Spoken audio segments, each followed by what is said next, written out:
Hey everybody. This one's gonna be interesting. Um, I am finally starting to find myself again, and I know that sounds weird. It sounds like some new age bullshit, but I lost myself after my mother passed away, and I think I'm finally starting to return to me. It wasn't just her death that made me lose myself. A lot of it had to do with the medication that I was on after her death. Some of you will remember I made a video saying I am not okay, is while I was taking Prozac, and I've been struggling the past couple of years to return to that place where I was before the Prozac. And it's just now, I have postponed this video several weeks, as you guys have obviously seen. To Roman, to Haley, to Ty, all of you who are expecting, monthly videos like this, I apologize. At first, it was going to be every week, but then I got to reading again, and I had other content. I didn't need these. So, yeah, I'm going to try to do at least one a month. So, especially for you, Roman. I know you read these, and I love reading your emails to me after they go live.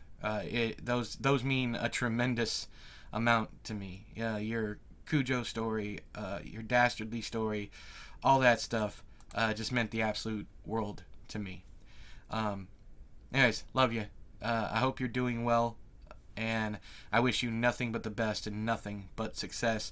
And you are one hell of a writer, my friend. All the back and forth you and your writer friend do, it's completely normal.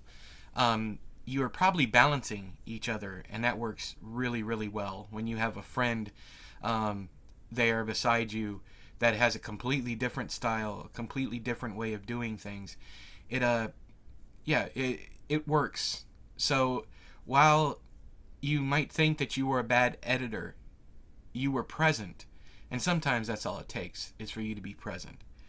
And I think that's part of my problem, or was part of my problem, is how my mother was always present in my life. And I postponed this video because I didn't really want to talk about life after DANE. Like Bay's End, there's a lot of me in that book, in Life After DANE. I am not DANE, of course, but my mother was definitely LMA Peters. Definitely, 100% built on her. To the extent that, oh, by the way, there's going to be spoilers. How I do these things, talking about my work, there's going to be spoilers for the book that I'm talking about. So spoilers for Life After DANE from here on out. So LMA Peters in Life After DANE is one of my best characters. Life After DANE is probably the best Edward Lorn book, as far as commercially viable, commercially successful. There's a script going around, all that. It's one of those books. It ended up on bestseller lists. It was initially published by Red Adept Publishing. We're going to talk about that. This whole thing is going to be talking about the book and my experience publishing it. So LMA Peters, the book opens with LMA Peters witnessing her son's execution. Her son, DANE Peters, is known as the Rest Stop Dentist. He was a serial killer and had over 40 victims. He would remove their teeth, and he kept them all in a jar. That, right off the bat, is 100% my mom. She was not a serial killer, but so not 100%, but the jar of teeth. She kept all of her kids' teeth in a jar, and it was very hoodoo seeming. Yeah, it always felt like there was some kind of like witchcraft involved in it, but no, it was just her being her. She also kept our baby hair, which was very weird to find after she passed away. She kept it in a book. But from what I understand, people used to do that a lot. Even the teeth, the collecting of the teeth, playing Tooth Fairy. Sorry if I spoiled it for you guys, but the Tooth Fairy isn't real. Yeah, so the jar of teeth had a lot to do with my mom. We knew about the jar of teeth. We didn't know about the hair until after she passed away, and we found her photo albums, and she had taped them in there. It was like Edwin's baby hair, Gina's, Tamara's, all that stuff. So what I've talked about how I didn't care too much I didn't care for my father at all. I was a huge disappointment to him. He wanted a boy. He had 2 daughters from 2 other women, and my mom had 2 daughters. So there was 4 girls. One of them I never met, and then there was little Tamara, and Gina. And he wanted me really, really bad, to the point where when they found out that I was coming along, it took them 5 years. They finally gave up trying to have me. 5 years went by, and I finally surprised them. It's the old saying, once you stop trying, and there is some science to it, because there's a lot of stress on the body when you're wanting something. And the more you want, the more the body doesn't act like it should act. And it doesn't always affect people, but it has been known to affect people. So I finally come along, and after I was born, my mom found out that she had cervical cancer.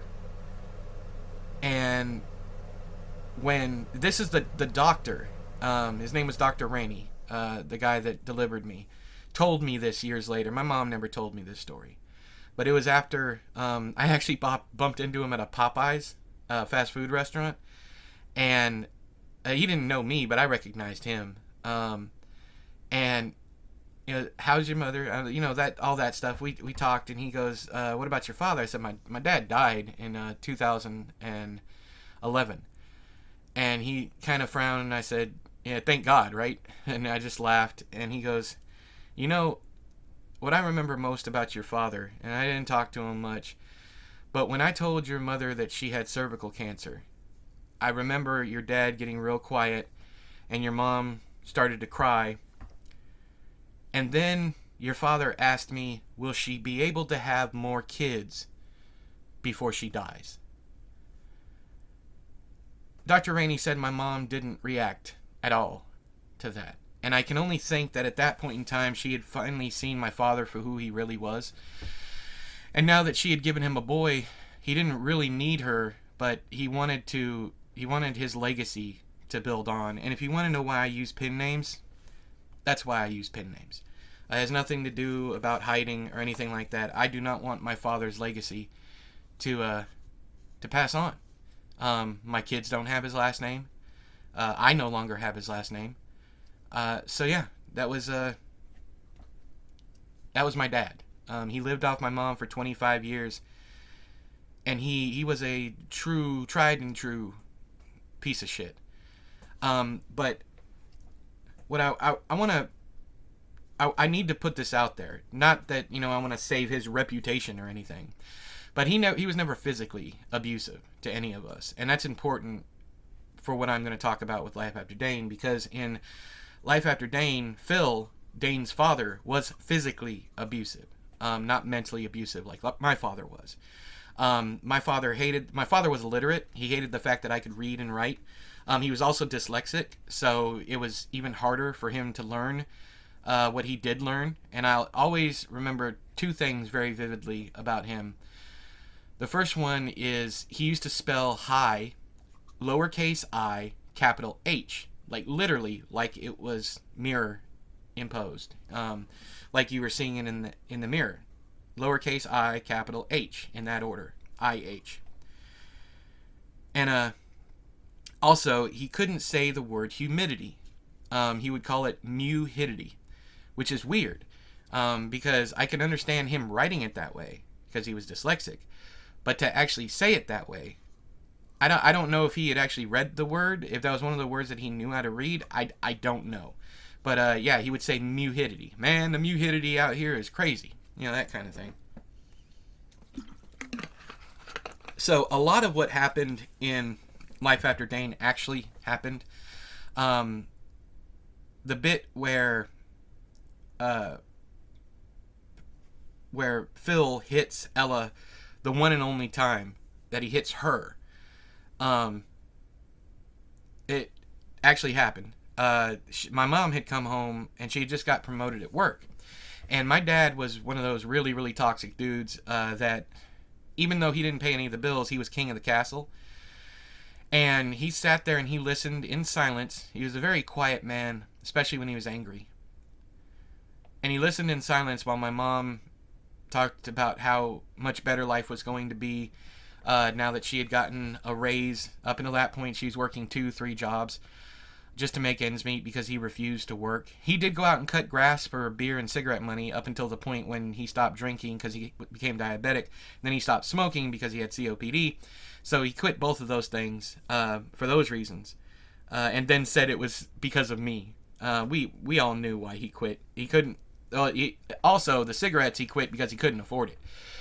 And my mom refused... After we found out that he had COPD, she refused to buy him cigarettes anymore. And he couldn't mow lawns anymore. He didn't have a riding lawnmower. He had a little push mower. After that, he just couldn't afford it. So he had to stop. He had no other choice. And I don't remember any withdrawals or anything like that. I just remember a time when my dad smoked and drank, and then a time that he didn't. You know, that it's almost like he never had. So yeah, my mom was not bragging, but she was happy. She was celebrating the fact that she had gotten this promotion. And he sat there, quiet, brooding.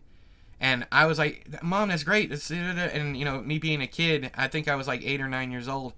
I was like, I can get more toys. I can get more He-Man toys. You know, I just remember being really excited because I could get more stuff, you know. You know how kids are. And she finally stopped and she said, Pete, are you okay? And he slapped her as hard. It was like a shotgun blast. It's like a gunfire. And she instantaneously started crying, like the tears were already there. Just absolutely bawling, and he leaned in and he goes, don't you ever think that you're better than me.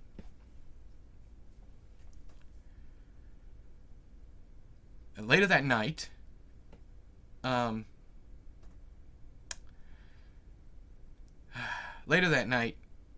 the middle of the night, I heard a bang. They woke me up out of my sleep, really loud. And Mom, I was like, "What the hell is that?" My mom come in, and she had a frying pan in her hand, and she grabbed me by the front of my shirt and pulled me up, my pajama shirt, pulled me up out of bed, got within like even closer than an inch, like half an inch from my face, almost nose to nose, and said, don't you ever lay your hands on a woman. And so I never have. But anyway, so that happened. That literally happened. And so I put that in there. Now, in the book, Dane throws Phil through a sliding glass door. I believe it's a sliding glass door. At least that's what happened in real life. But that didn't happen then. It wasn't until much, much later. We had already moved to Alabama. All that other stuff had happened when we were living in California. And so we had moved here, and my mom had tried multiple times to leave him, but he kept using me to get her back. It was like, call your mom and tell her you miss her. Call your mom, tell her you miss her. So I would call, and I'd tell her I missed her, and I did. It was honest. I did miss my mother.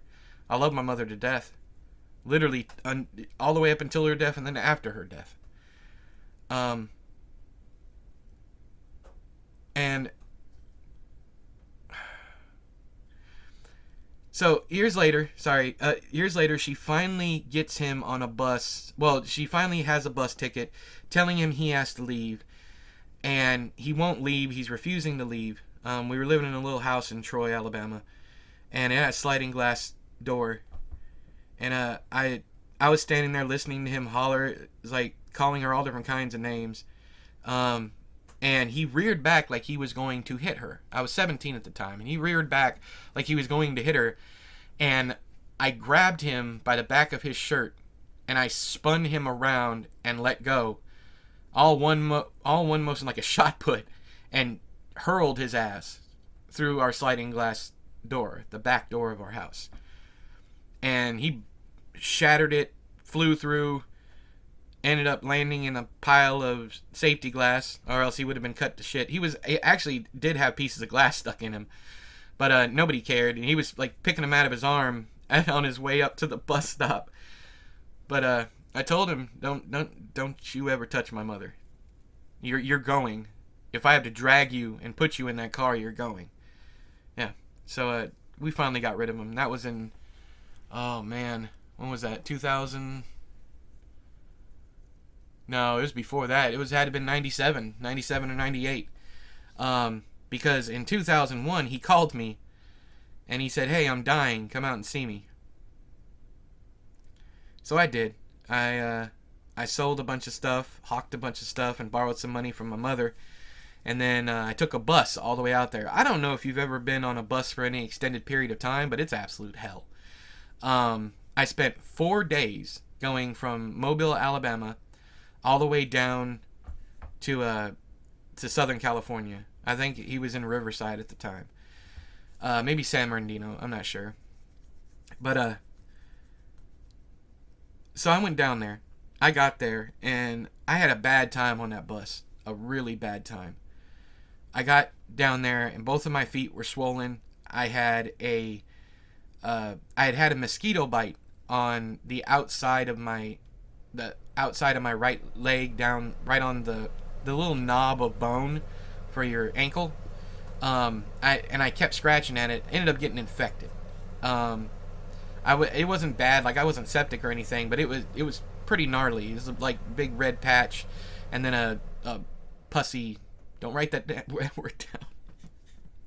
I had a doctor that used to write that down. I'd put in his orders, and I'd be like, wait a second, Pussy. Anyways, that's a funny little aside memory of mine. So I got there, and I got this infected foot. I got both my legs are swollen because I've literally been sitting in a bus for upwards of 20 hours a day for 4 days straight, and maybe an hour break here for breakfast, lunch, and dinner, or to change buses. And I get off the bus, and I look at him, and he was healthier than I had ever seen him. He looked so good. He had this big gangly smile. Me and him both had horrible, horrible teeth.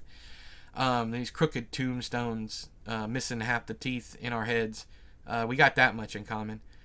And he had this big gangly smile, like lopsided tombstones. And I've used that numerous times in my books. I know it's a little repetitive, but I think it's a very clean visual of a dirty thing.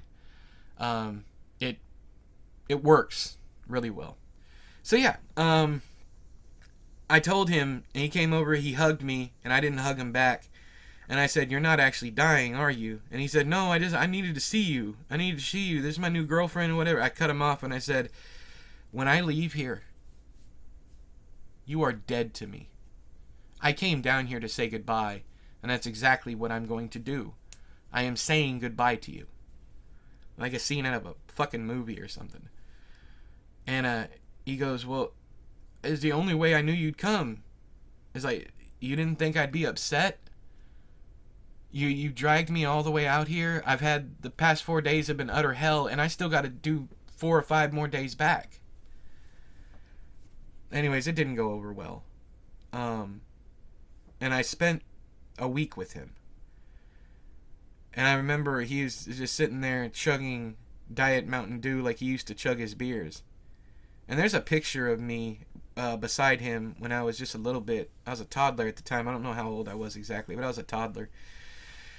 And it's a picture of me with this face like I just ate a bug or something. Very disgusted face. And my dad is laughing. And there's a beer bottle between us. sitting on the porch step. And it's an old, like, sepia-toned picture. I don't know why it's sepia-toned, because we had colored film, but this one just happened to be sepia-toned. And that picture, little tow-headed boy in overalls and a white t-shirt, barefooted, toddling around, and my dad sitting there with his greaser haircut. He used Brill cream up until he died. He was one of those. He was a greaser. He wore white undershirts and jeans, or Dickies, something like that. But he fit the part. Liked old cars, all that stuff. Liked doo-wop, all that stuff. I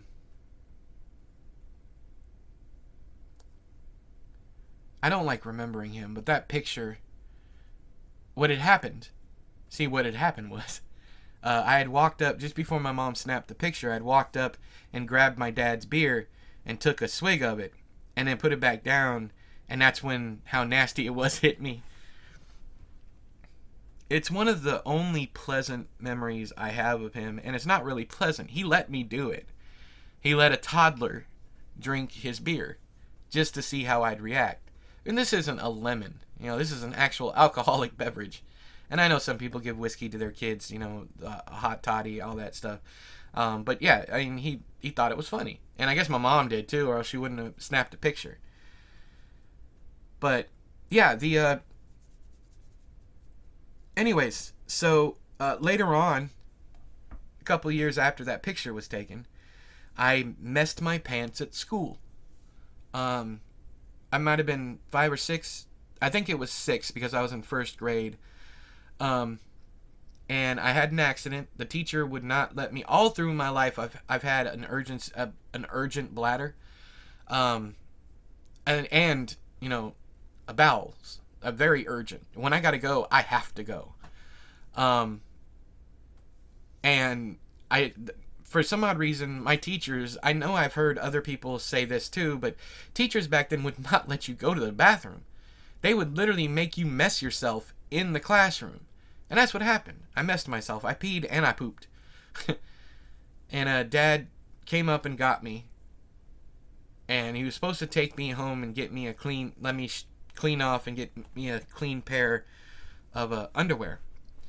He didn't. He stripped me naked in the front yard and sprayed me with the water hose. In the front yard. Now, luckily, back then, everybody on our street worked 9 to 5s. It was the middle of the day.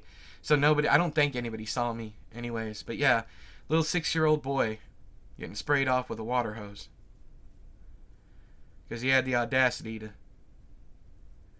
not be able to hold it. I don't talk about that one. This is the first time I'm talking about that one. I believe, anyways, I think. I used to do lives where I was drunk and I would say wild shit all the time. I don't know, but this is the first time I remember talking about it, at least in public. And I put that in the book too. The scene is even more innocent than what happened. I remember when I was writing the script and we were shopping it around, that people said it was too much. Moviegoers wouldn't want to see this, wouldn't want to hear this. So, don't make it poop, make it pee. And we're not going to actually show it. We'll just show the kid crying from like the shoulders up, and the dad blasting him with the, water hose. And I thought, this is too brutal for people. I had to live it, but this is too brutal for people. The scene where Phil hits DANE for the first time with the broomstick, where he makes him stand up against the wall and put his nose in the circle, and then keeps whapping him on the back of the legs, that didn't happen to me. That actually happened to a friend of mine. Mind you, this was back in the early days of CPS, Child Protective services, and I've never hit my children. I have 2 children. One of them is a grown adult now. I've never hit either one of them, because all I can remember is how the kids were treated when I was growing up. And I make sure my kids know I love them dearly all the time, because my dad never told me he loved me, and I don't really have a complex about it. But the one thing that I did want, and I don't understand why, was his pride in me. I wanted him one time for him to say he was proud of me, instead of, don't think you're better than me. You're never going to amount anything more than me. Well, I'm beat the hell out of that, you know. I've been a best-selling author. My limiteds sell out before they're even available to the general public. You know, I have destroyed that idea that I would never be anything. Now, do I have the success of Stephen King? Hell no. You know that, but I sold well for a long time, so I'm very happy and content with my success. I wish it would have lasted longer, because I wouldn't be in the situation I am now, you know, trying to find some way to thin my blood because I can't afford a doctor. But yeah, also, I haven't been doing these because I've been feeling better. At the same time, you know, the light burns brightest before the end, you know? So yeah, going back to life after DANE. Oh, by the way, let me update. The most recent thing that happened with my health is I went to Red Cross. Life South had already cut me off.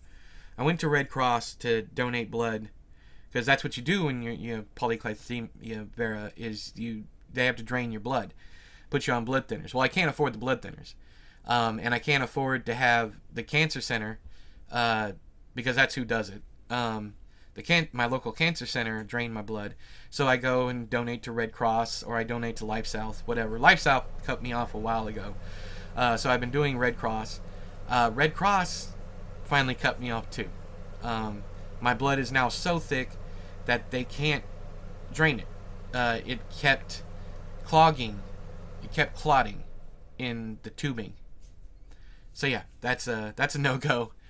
The lady that was trying to draw my blood said, "You need to get checked out. This ain't normal." I was like, "Yeah, I know, lady. I know. Yeah, my friend Nettles, she's been sending me all this stuff about my medications, how I can get my medications cheaper, but unless it's free, I can't afford it. You know, it is what it is. I don't want this entire episode to be sad. It is about a sad book. But anyways, Life After DANE was my first real success story. I remember hitting #1 on Amazon bestsellers in the hoarder category for the first time ever.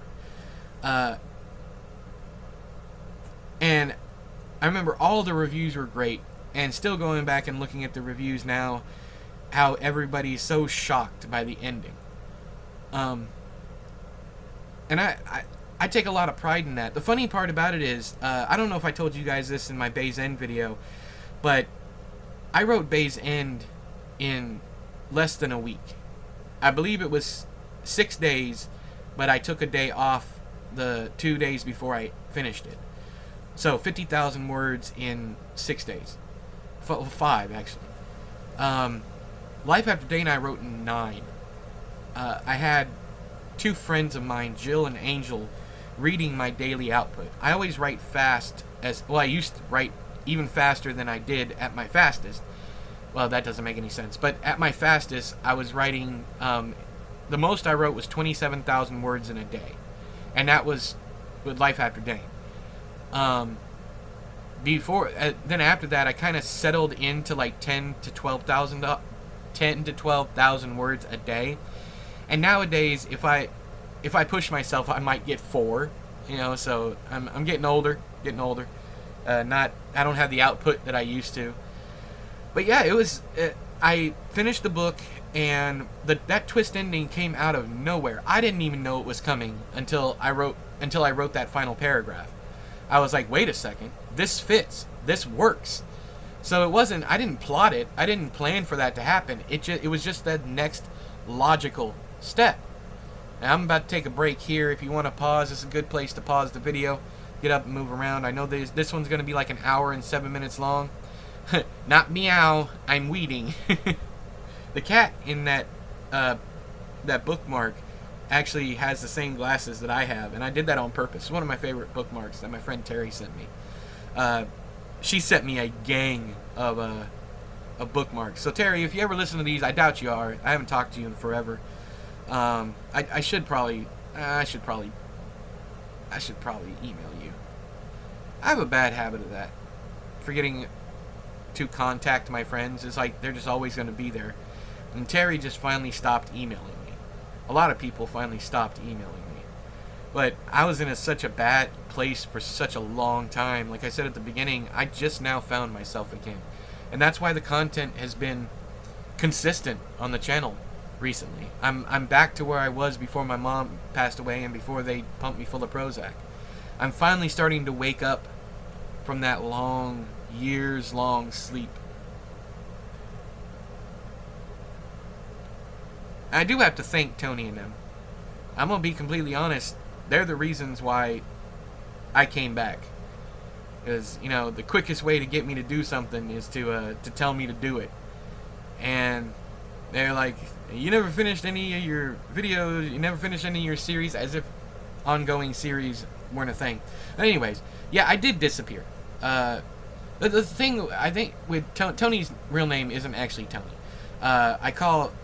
I've said this in other episodes before, but I call every bully Tony. Tony and them is what I say. And it's all, if you go back and read Bay's End, the bully in that one is Tony Marchesini, and there was a literal kid that was a bully. My very first bully was named Tony Marchesini. He's dead now. I'm pretty sure. I remember that. But I remember both of my worst bullies. There was Tony Marchesini and Julio Landaverde. Those two were absolute fucking terrors. And I fought back. It just, you know, there's only so much you can do when they start bringing friends along. Ooh. I don't know if y'all can hear that. There's a plane going over. It's really loud. And I'm in my office with the door closed. Anywho, I know you guys can hear my air conditioning in the background. Sorry, but it's 101 degrees here. So where was I? Yeah, so I finally had some success with Life After DANE. And I got all these people who don't normally read my books to read that book. And then they went back and read my other books, like Hope for the Wicked, and Dastardly Bastard, and all the stuff that I had published with Red Adept that I was not proud of. Oh, that reminds me of Marcus, too. Marcus, my friend. Laertes. Damn. It's another person that I fell out of touch with. Thomas Stromquist. My friend, the whole reason I started learning how to speak Swedish. Svenska. Yeah, I'm fluent in Swedish, too. Well, I used to be. I'm not going to make an ass out of myself, but jag tycker om book. I like books. Yeah, I miss you guys. You're never gonna listen to this. You're never gonna watch this. My friend Dele, me and her read all of the Dean Koontz books in chronological order together.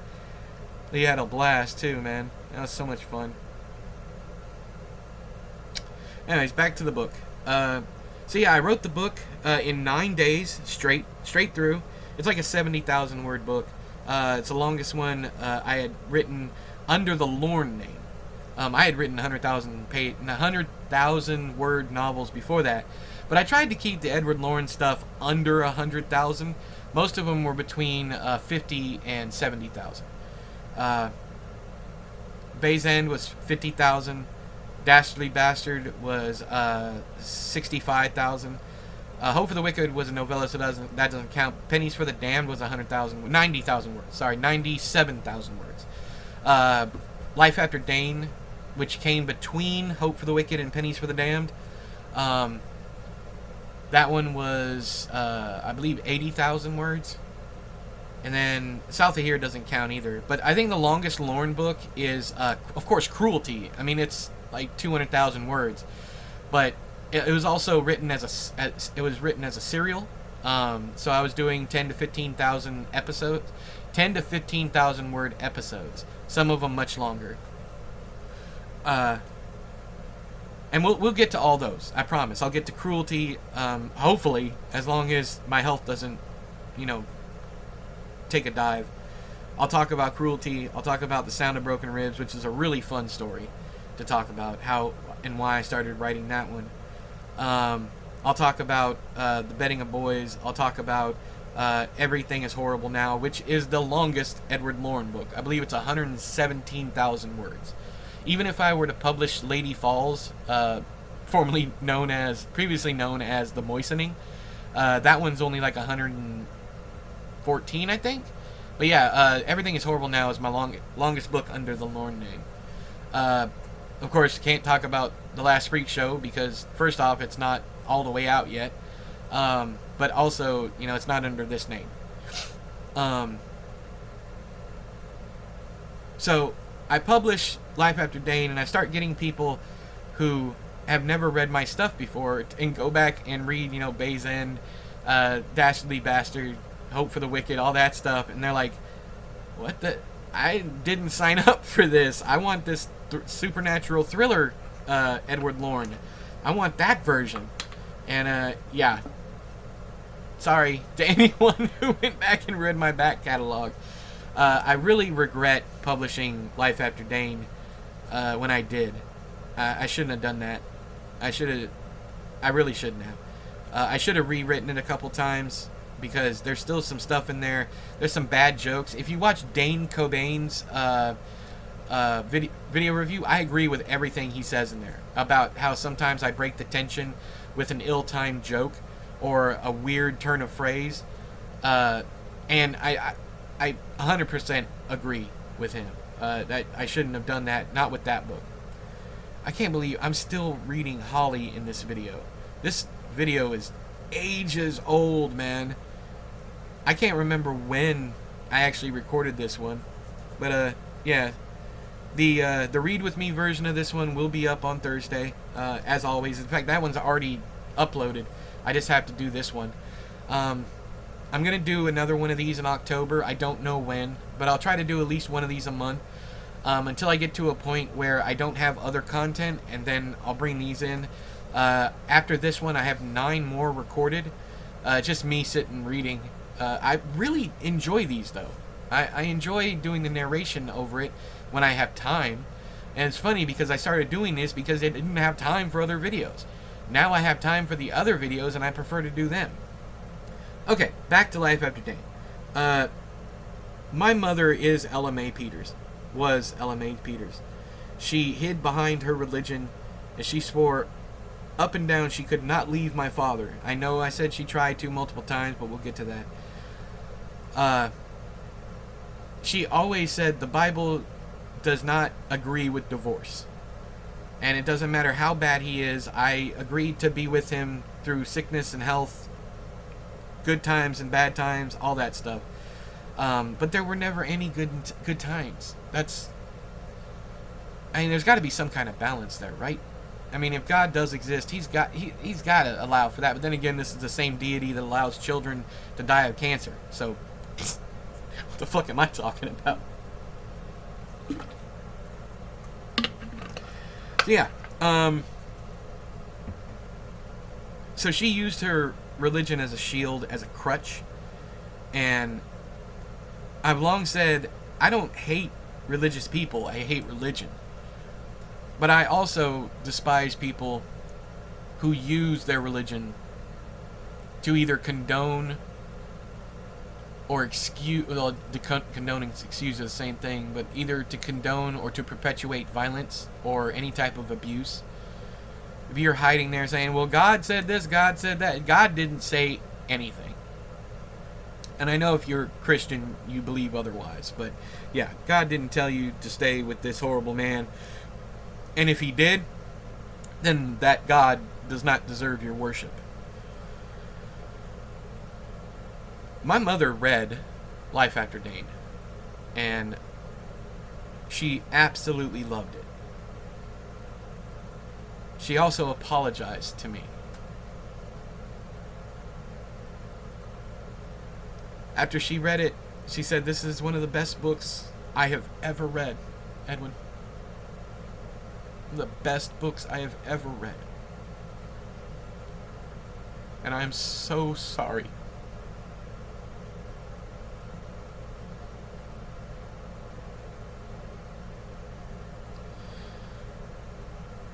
For the first year or two after Mom died,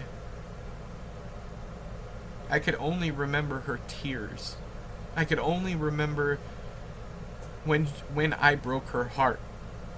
I was a very rebellious teenager, because I didn't like my dad, and I thought my mom was too damn strict. She was just trying to take care of me, do the best she could, because she couldn't be there. She was constantly having to work. And Dad got to laze around the house and watch his Cubs games. So when my mom apologized to me, knowing that I was the villain of the story, I was the one who made her life hell. I mean, I was sent to alternative schools. I was sent to therapy. I was kicked out of school. I was an absolute fucking nightmare from my mother. And she apologized to me.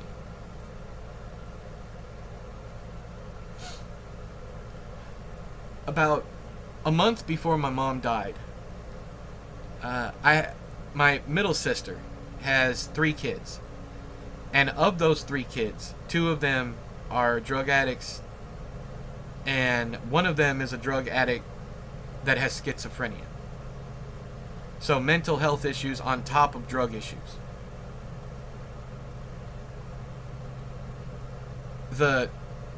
We'll call her Methany. So Methany, because she was on meth, Methany came over to my mom's place. At this point in time, she was living on the same property as us. I had come into some money with some of my books, and I bought a piece of property, and I moved her in onto it in her own place, and it was great.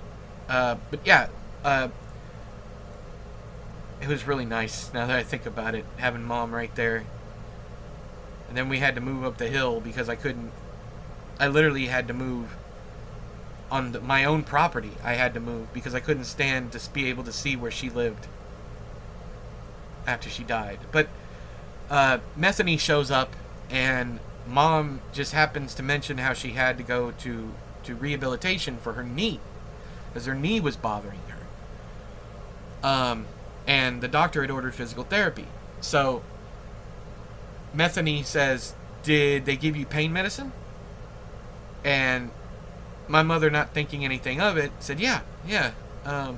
Methany said, I need them.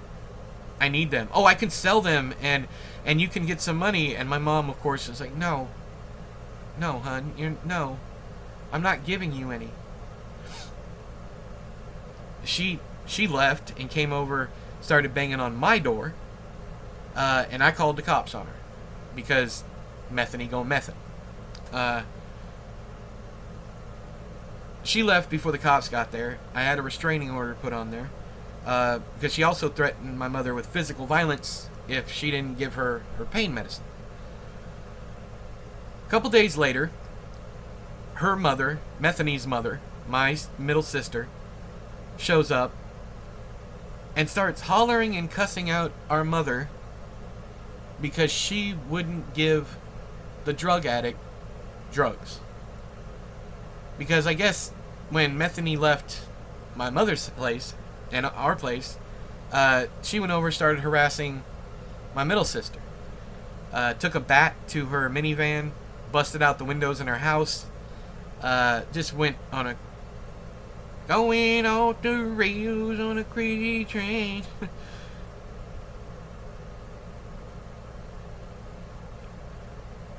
But what I remember the most, and I will never forgive my sister for this, is her yelling at my mother, at our mother. Yelling and screaming at her. Why couldn't you just give her the fucking pills? It's the same woman who sends her children to Christian school, who is always up at church, who is always quoting the Bible and throwing Jesus in your face, got mad at our mother for not giving methane drugs. I'll never forgive her from that. I haven't talked to her since Mom died because of that. I haven't talked to Methany either. Methany seems to be doing better now, even though her brother is back on that bullshit. Just got fired from a really, really good job. Probably because drugs, alcohol, all that stuff. I think there was a harassment claim against him also. And I don't know what happened. I know what happened. My sister happened to them. And the only reason the one is in any... that she's a traveling lab technician. The only reason why the oldest did well, in her life is because I told her you cannot expect anything good to come from living with your mother. So stay in school, go to college, and become self-stable. Because also, my sister's the type of person that will help you with anything, but make sure that she is going to be compensated in some kind of way. You know, a real Christian.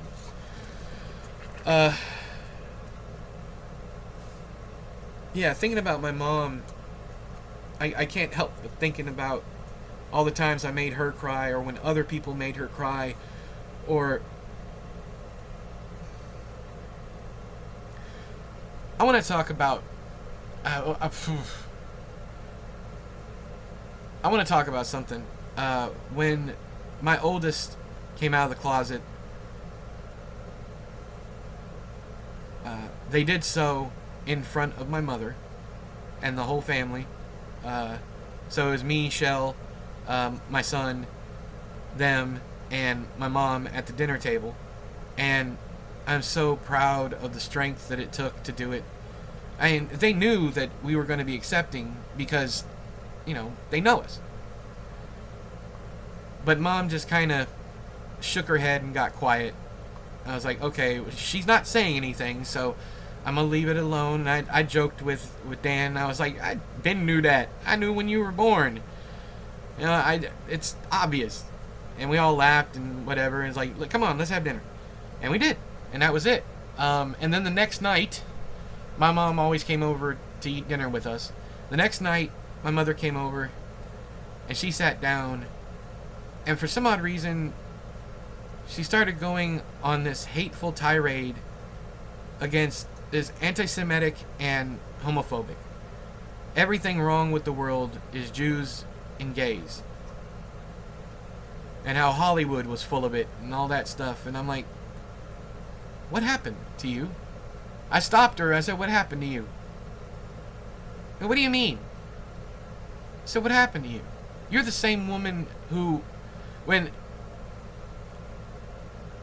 I was a kid, I was 7 years old. I know it's like a flashback. Even my flashbacks have flashbacks. But when I was 7 years old, my oldest sister had a husband named Eddie. I've never known a good Eddie, ever. And he taught me an absolutely horrible song that was just full of the N-word. And I had no idea. I was 7 years old. I didn't know what that word meant. I had no idea. I was out in my backyard singing it just as loud. I lived in a mostly predominantly black neighborhood. And I was out in my backyard singing this at the top of my lungs. My mom came out, and she whooped my butt. I ain't gonna lie. I ain't gonna say my mom never touched me. My mom spanked me a lot. And I drove her to it most of the time. Well, all the time. I don't think there's ever a single time that I can think of that she hit me when I hadn't driven her absolutely insane. And she's like, where did you hear that? And it caused a big scene in the family, too, because she had to talk to Tammy, and Tammy had to talk to Eddie, and Eddie was just like, yo, it's whatever, man. But I love the dude because he could play guitar, and he did a great version of Johnny B. Good in La Bamba. He was very, very talented guitar player. Anyways, so that happened, and my mom came out and whooped the hell out of me and said, don't you ever say that. We don't say that word. It's a nasty, disgusting word. And yeah, that's one of the reasons why I don't like it. But anyways, this is the same woman who said that, who told me, to judge people based on their character and not on their skin tone or their ethnicity or their culture or any of that stuff. So what had happened to how did my sweet little mother become an anti-Semitic, homophobic asshole? It was the church she was going to. I didn't know this at the time, but anyways, I told her after she said what she had to say, and I said, I want you to leave, and I will come over and talk to you. We'll talk about this when I get I almost like a parent to my mother. And she got mad. She scooped up her big grandma purse and rushed out the door, and she sent me a text message, don't come over here tonight. I don't want to see you. I went over anyways because I wasn't going to let it slide. Not in front of my child who just came out the night before to you. So I went over there, and I told her, you're not going to say that. Especially not in front of your grandchild. Especially not in front of them. You are not going... I don't even know where the hell you heard this nonsense. And she's like, well, at church, Pastor Nick said, rada, rada, rada, rada. And she just went on, and I was like, no. You're not this person. What the fuck happened to where'd my mom go? What'd you do with my mother? She goes, this is me. No, it's not. This is not you. This is brainwashing 101. And I remember her sitting back and the tears just falling. And her screaming, I don't know what I did wrong.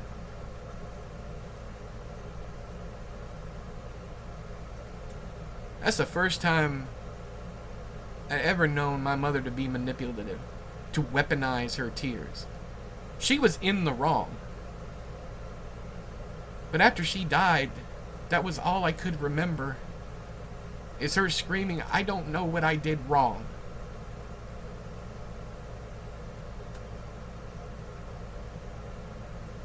I should remember the good times, which is 99% of everything else.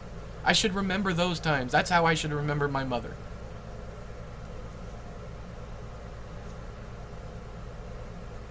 So yeah, life after DANE was really, really good. I got the most of my following right after that, and then a couple years later I started this channel. So Life After DANE came out in 2013, I believe September of 2013.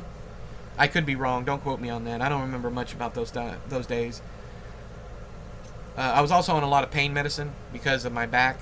My back surgeries were 2005, 2008, 2011, 2014, in 2016 when I finally had my fusion. But yeah, between 2012 and 2014, those are the worst time of my life up until just before I had my fusion. And that's when I wrote Cruelty, was when I was recovering from my fusion. Well, actually, before, during, and after is when I wrote Cruelty. And despite popular belief, that book was written all at one time, but I did write it as a serial.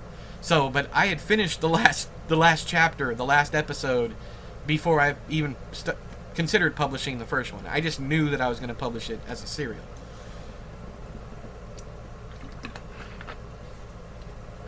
Smooth. Sorry, needed a drink. Anywho, so yeah, things changed for me in a positive light. My mother, who didn't like anything up until that point, and I know some of you were thinking earlier probably, I was like, of course she liked the book.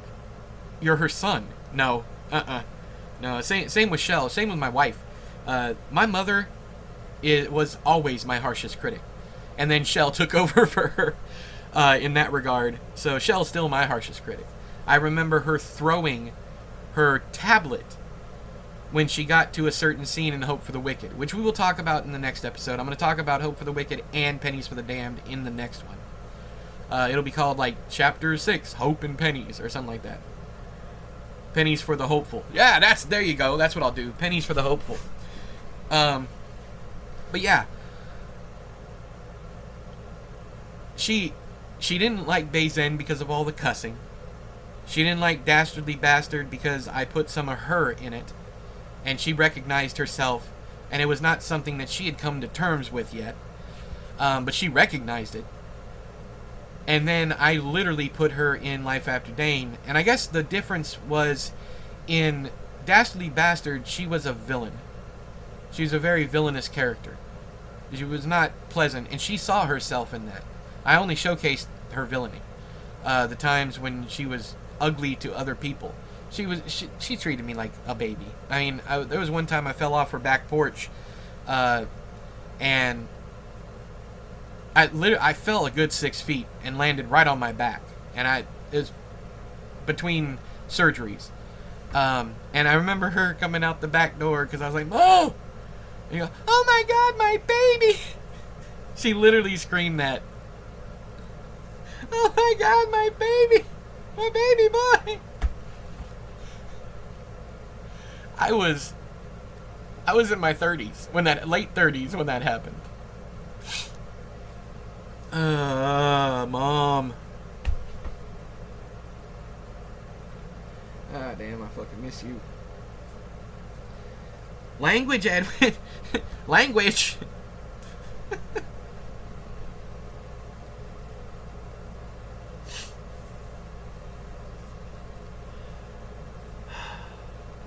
But she loved Life After Dane, and she apologized.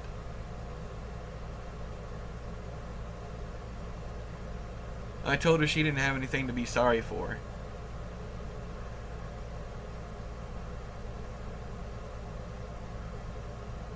I don't think she had anything to be sorry for. Because she had already made up for everything. She made up for what I went through by treating my children. By treating my children so well. And I can't tell Shell's side of this story. But I know that my mother loved my wife like Shell was her own child, like Shell was her daughter. And I think when compared with that, it made Shell see her own relationship with her own parents in a different light. When she saw how a parent is really supposed to act.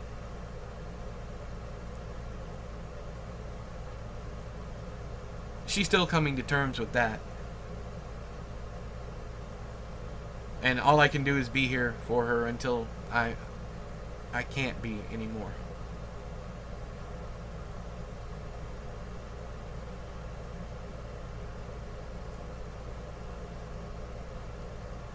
I wonder what my mother would have thought of the last Freak Show. It's like one of my only regrets that she never got a chance to read it. Because we used to go to carnivals and fairs and circuses all the time. It was one of her favorite things. And I took too goddamn long writing it. I didn't even start it until after she was dead. And thank you, Josh, by the way. My friend Josh Boone. Because had he not made my financial situation livable for a while, I would never have been able to finish that book. And now I'm struggling to find the money to publish the second episode. I ain't gonna lie. I need $700 for formatting, and I'm not sure how much the cover. Josh purchased the last cover, which I really like, and the idea I have for the next one is going to look really good on a shelf next to the first book, but I don't have the money. And who knows, I might be gone before it's even time to publish it in December anyways. I don't know. It's one of those things where I don't have an expiration date, but at the same time it could be tonight, it could be 20 years from now. Oh, by the way, I didn't tell you guys that I think that's what happened with my father. So my father, was diagnosed with a bunch of stuff all at one time. He was diagnosed with panic attacks, with COPD, and diabetes. He hadn't been to the doctor in a long, long time, and he finally went, and they just gave him a laundry list of things. So I have diabetes, but it's a diet controlled. It's getting better the more weight I'm losing. I don't know if I have COPD, and I don't know that he ever actually had COPD. I do remember his blood tests, and I do remember conversations about his thick blood and how his blood was always so dark. I honestly think he had polycythemia vera, a very, very nasty version of it, and I ended up with it too. Now, I bring up my dad in that way because my dad also lived until he was 74 years old. So, I gotta hope that I quit smoking, I quit drinking. I've lost a considerable amount. I've damn near lost a Backstreet Boy.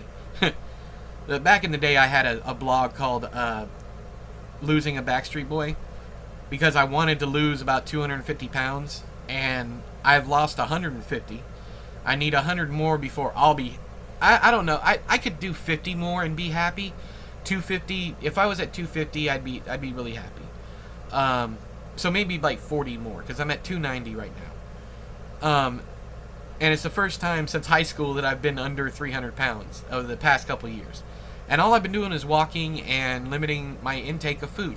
I eat about 1,500 calories a day, and I do have one cheat meal a week.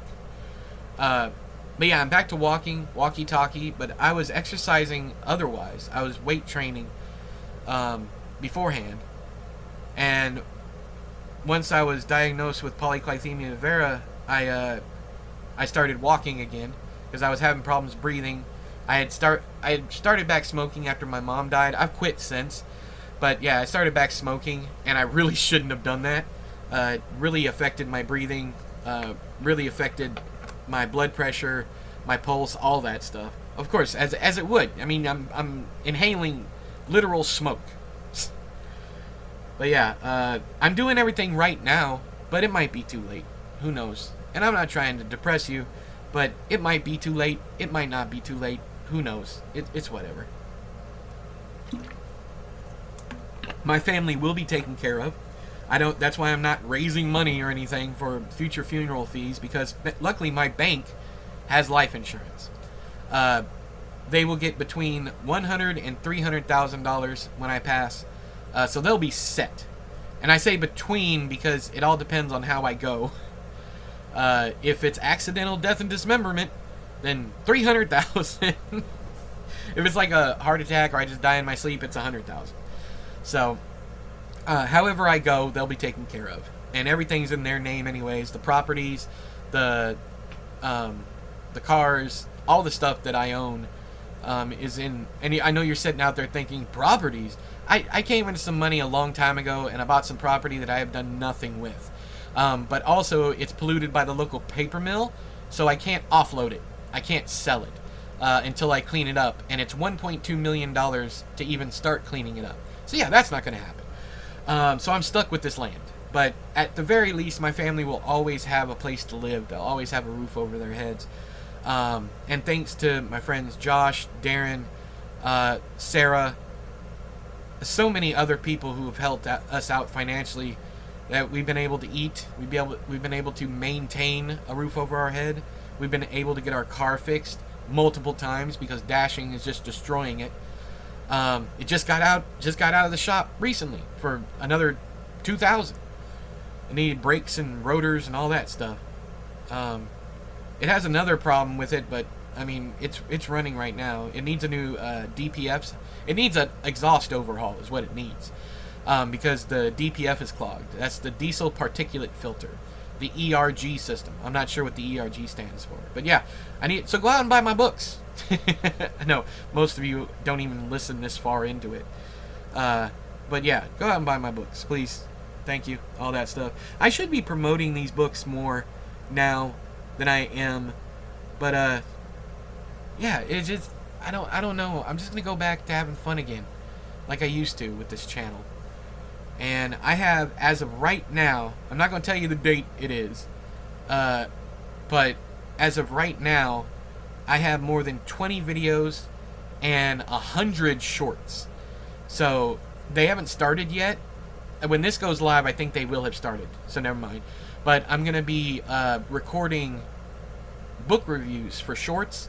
Not highly stylized, but they're gonna look better than the stuff that I've been doing for like walkie-talkie and whatnot. And the whole I read a book. I really love that character voice I do. Anyways, thank you if you're still listening to this. I don't understand why. I don't understand why you guys listen to these. Roman, I understand. But you guys that listen to these whole things, it blows my mind.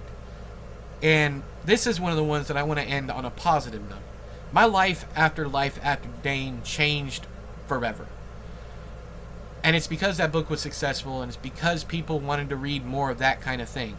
Unfortunately, I didn't have anything else like that left. I had Cruelty in me. I had Sound of Broken Ribs. I had The Bedding of Boys. I had a bunch of stuff that was not commercially viable. But I got a lot of new fans and readers. And it's the most success I've seen under the Lorn name was after that book. It didn't get any... It was literally all downhill from there. But yeah, it's been a wild ride, man. And I have some best-selling books under other pen names and whatnot. But all that stuff, most of those are unpublished now. Yeah, I'm back on Goodreads. If you guys can find me, you can follow me. But I think I'm going to wrap it up here. He's about to stop reading, and he's about to do the wave. And I'm going to do the same thing. Thank you guys for joining me again. Y'all have a good one. Talk to you later. Bye.